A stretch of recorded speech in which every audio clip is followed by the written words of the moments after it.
अगर आप फ्लिपकार्ट पर कपड़े बेचते हैं या कभी अपना बिजनेस शुरू करने का सोचा है तो ये खबर आपके लिए बहुत बड़ी हो सकती है। फ्लिपकार्ट ने फैशन कैटेगरी में एक बड़ा फैसला लिया है। अब प्लेटफॉर्म पर बेचे जाने वाले हर फैशन प्रोडक्ट पर कमीशन 0 होगा। जी हाँ, 0।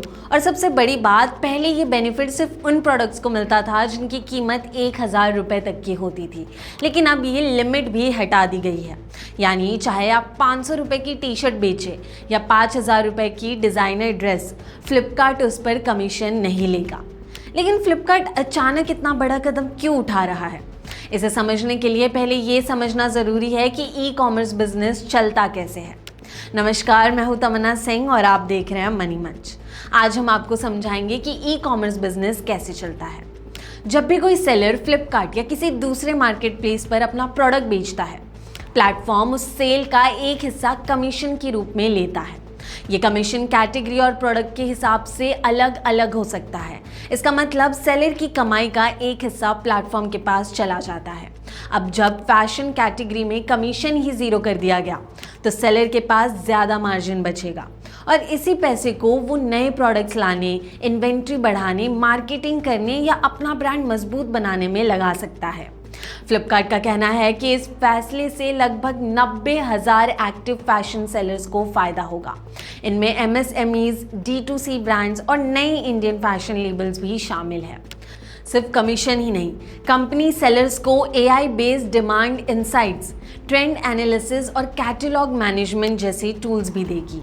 यानी किस तरह के कपड़ों की डिमांड बढ़ रही है, कौन सा ट्रेंड चल रहा है और किस प्रोडक्ट पर फोकस करना चाहिए, इसकी जानकारी भी सेलर्स को मिलेगी। लेकिन कहानी सिर्फ फ्लिपकार्ट तक सीमित नहीं है। असल में ई कॉमर्स कंपनीज के बीच सेलर्स को लेकर कंपटीशन काफ़ी तेज़ हो गया है। इस साल अमेजॉन ने भी 1000 रुपये तक के कई प्रोडक्ट्स पर रेफरल फ़ी हटा दी थी, लेकिन फ्लिपकार्ट ने एक कदम और आगे बढ़ाते हुए फैशन कैटेगरी के हर प्राइस रेंज पर कमीशन ही 0 कर दिया है। इसके पीछे एक और बड़ी वजह है, इंडिया का ऑनलाइन फैशन मार्केट तेज़ी से बढ़ रहा है और फ्लिपकार्ट के मुताबिक उसके फैशन कस्टमर्स में लगभग आधे जेन ज़ी है। ये वो जनरेशन है जो नए ट्रेंड्स बहुत जल्दी अडॉप्ट करता है, यानी अपनाता है। इसीलिए प्लेटफॉर्म्स चाहते हैं कि सेलर्स और ज़्यादा प्रोडक्ट्स लाए, नए डिज़ाइंस लॉन्च करें और कस्टमर्स को ज़्यादा चॉइसेस मिले। अब देखना होगा क्या कमीशन हटने से सेलर्स वाकई अपना फ़ायदा कस्टमर्स तक पहुंचाएंगे। क्या कपड़ों की प्राइसेस कम होंगी या फिर ये एक्स्ट्रा मार्जिन उनके बिजनेस को बड़ा बनाने में ही इस्तेमाल होगा?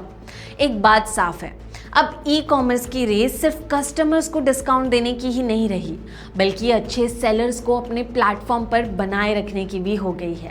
अब देखना होगा क्या कमीशन हटने से सेलर्स वाकई अपना फ़ायदा कस्टमर्स तक पहुंचाएंगे, क्या कपड़ों की प्राइसेस भी कम होंगी या फिर ये एक्स्ट्रा मार्जिन उनके बिजनेस को बड़ा बनाने में ही इस्तेमाल होगा। एक बात तो साफ है, अब ई कॉमर्स की रेस सिर्फ कस्टमर्स को डिस्काउंट देने की ही नहीं रही, बल्कि अच्छे सेलर्स को अपने प्लेटफॉर्म पर बनाए रखने की भी हो गई है। आपका क्या मानना है? क्या इस तरह के फैसलों से ऑनलाइन शॉपिंग और सस्ती होगी या सिर्फ सेलर्स की कमाई ही बढ़ेगी? कमेंट करके ज़रूर बताइए। ऐसे और वीडियोस के लिए लाइक, शेयर और सब्सक्राइब ज़रूर करें।